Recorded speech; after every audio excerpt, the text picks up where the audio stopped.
Hey guys, what's going on? It's Gavin Peacock here from Flip Society.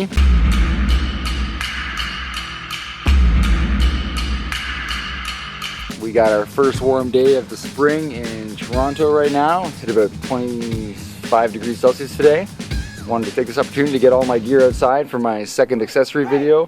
I didn't expect my first one to do so well, but I figured if I could just show you guys some tricks, might as well. So I wanted to kind of do the evolution of the monopod and the selfie stick and the extension pole, etc, etc, etc, and walk you through them all, talking about a little bit of each one, save you guys some money, get you a smoother shot, you know, and find the right one for the right usage for what you guys are doing. So stay tuned. I'll try to talk quick and get through all these as fast as I can.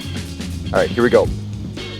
Starting all the way down here, we actually have the literal stick. If you guys are starting off, can't afford much more than the actual GoPro, you're going to be in this region. If you can find a hardwood stick, it literally will have no flex and give you shots exactly like you'd be using a pro monopod. So I've seen many variations of this, anything resembling a doweling. Sawed-off hockey sticks are pretty good. But yeah, ingenuity will get you the shot, and you'll save a lot of money doing it. A friend of mine, Michaela, went to Hawaii and forgot her monopod stick and ended up using a branch running with her bro. I'll steal some of her footage to show you guys. You should check out her channel, give her some subscribers. But yeah, you couldn't tell you weren't using a monopod with her shot, so there you go. Regular stick works. Second here, moving on, is a ski pole. I got the old GoPro quick tube mount and I just cut the end of the ski pole off. I had my very first GoPro 1 while using the ski pole, and it works perfectly. We could only mount forward or backwards, but we got some good shots in Tremblant a bunch of years ago using the ski pole. So this was an old shitty one we just found laying around at the resort after it closed. So I picked it up, snapped the end off, and we used it as my first monopod selfie stick that I ever acquired. And it stays around. It's got a good ergonomic handle because of the ski pole, go figure, and I rarely use this anymore, but that's just another option evolving from the stick. And then we're going to move on this way. Now, sliding up here, technically not a monopod or selfie stick, but it's the Jaws clamp from GoPro. Equally friggin' awesome, but it does, in a sense, I put it in third order because it's not technically one of the other sticks, but it gives you an 8-inch extension. So if all else failed and you need to take just one mount with you somewhere, you have the versatility of clamping the sucker to literally anything, wherever you go. And then you can just hold this handle and make this kind of a mini extension. It's perfect when you spin around for the selfie shots, right? It just gets you far enough out there to get the shot you need. So quick and easy, versatile Jaws clamp. If you don't have anything else, buy one accessory and turn it into something else. Super simple, about 8 inches long there. Gets the job done when you need it done. Okay, next in line is the GoScope, which is the first actually official monopod slash selfie stick on steroids. This one is more equivalent to the other monopod I've been using for years and years and years in my videos.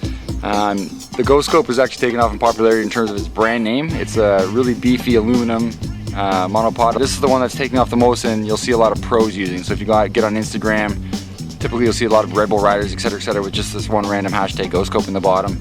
I took off the lanyard at the end. It has a little threading option for that, and I just found it was too long and annoying to get in the way. I haven't been able to get a chance to use this one too much. I just picked it up. It's brand new. Super light for how long it extends. I think it extends to 3 feet, just like a meter stick. At the end, my only downside to this is it comes with the slider mount, and it has it on both sides, so I guess I would assume you would clamp on 2 cameras facing opposite directions in a sense, but unlike my favorite Excalibur Monopod over there, which I'll get to in a sec, it doesn't have the ability for quick switch directions if you were to be bombing down a hill, let's say, skiing. And that was always the problem with my ski pole, is the tube clamp mount was only able to face one direction, so you're flying down the hill trying to film somebody, you want to spin the camera around, you're trying to unthread on the fly, it never really works. So this one does have the quick release squeeze clamp to pop that off, so you could essentially, in a few seconds, but you risk dropping camera going full speed or on a trail or whatever you're doing. So super awesome, lightweight, extendable, gets a nice steady shot. I think I only shot my Tucker dog reunion video with this so far, but definitely want to take this and thrash it all summer long to see what it can pull off and see versatility. But only downside is it doesn't have a 360 swivel head, which I don't think any monopods in the market right now have, which is kind of the secret little thing I found a long time ago that let me get all the good shots and you know, conclude on the most versatile monopod out there. But that's that. And moving on. And now, cheating a little bit, I included my 3-axis brushless gimbal in here. It's kind of between the ranks only because it's short, doesn't have any reach, technically isn't a monopod or extension stick or selfie stick, whatever you want to call it. These 3 guys are only on the ends because they're way bigger, they have way more massive reach, but in terms of stability for shot, you're not going to beat this guy. I'll just see if I can turn it around here for you. Yeah, for professional shots, I've started to use this, would like to use it a lot more so I can experiment this summer. It just takes your GoPro videos to the next level. And again, $400 I paid for it, which included shipping right to the door. But yeah, definitely is what you want for stable shots. As you can see, it doesn't have any waterproof casing on it. So right away, for 90% of the stuff I do, I'm not able to use it. But in terms of, you know, any dry land stuff, when I do events, want to float a GoPro through something, I've used it at the gym a bunch. It definitely gives that perfect cinematic effect like you're on rails or using a pro Steadicam. So always to be considered. If you got the money, there it is, there's a good option. And moving on. Next is my, what I refer to as Excalibur. It is my 360 axis rotating head monopod. I've had this for probably 5 years now. It comes from the photography industry, so it's existed before GoPros existed, so I used my first GoPro on here and used them all up ever since. It's same weight, light aluminum as the GoScope here, but key difference is this 360 rotating head, which mimics the quick clamp mount. Same kind of system here, 2-axis and a rotational option, so you can get camera pointing any way you want to. Let's say snowboarding down a hill, you're getting the selfie shot backwards, and then you're gonna spin around and chase your buddy. You can easily flip this around, boom, boom. That took me 2 seconds. You can squeeze the stick under your armpit, and now you're getting a face forward shot, just the same. What have I done with this thing? What haven't I done with this thing? I've done full Tough Mudder races, Spartan races. I say they're slightly heavier than most, so I always reference you gotta be pretty strong to carry it and keep a smooth shot. I'd say if you're not really strong with the arm, you'd consider something shorter, lighter, smaller. But yeah, it definitely gives you a good shot. I've had people ask, you know, what the heck are you filming with? Because it gives that level and aspect of stability. So definitely something to consider. I think it is called, if I'm going to give you all my secrets here, is Slick, look up SLIK. And that's all I'm gonna say. Go find it yourself. Now, getting into the bigger options, I first introduced my idea of big long extension stick as this golf ball retriever. And you can see I've used another handlebar clamp mount to just squeeze around the cup option here. I taped off all the other extenders and just kept the bottom piece, so this extends to about 8 or 9 feet right now.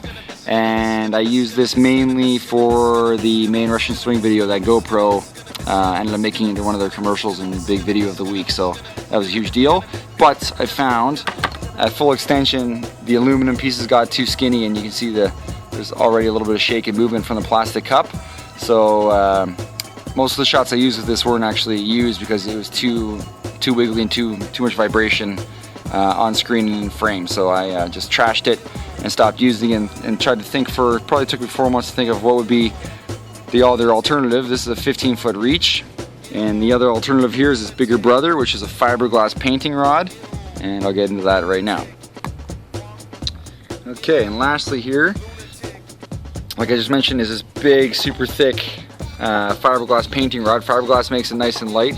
Knocking over my swag over here. And again, I got a handlebar tube clamp mount. On the ends were the, I don't know if you can see the threading here. There's threading where you thread on a standard paintbrush roller, excuse me. And there's just a quick clamp button here. If I can extend this bugger. Quick clamp button that just has set distances. This thing will extend to, I believe, 9 feet as well. And unlike the golf ball retriever that's got a lot of flex in it, this sucker stays up, stays rigid, and does not move. And I picked this up in August last year when my buddy pulled and suckered me into going to the Boots and Hearts Festival, which I ended up loving. You guys should check out that video as well. We got in there, made this thing into a flagpole and held it way above the crowd and got some epic aerial shots that no one else got for the whole festival. So pretty wicked. On the second night that we were there to use it, the cops found us in the crowd because it sticks out like a sore thumb and stole it from me. So this is my second one.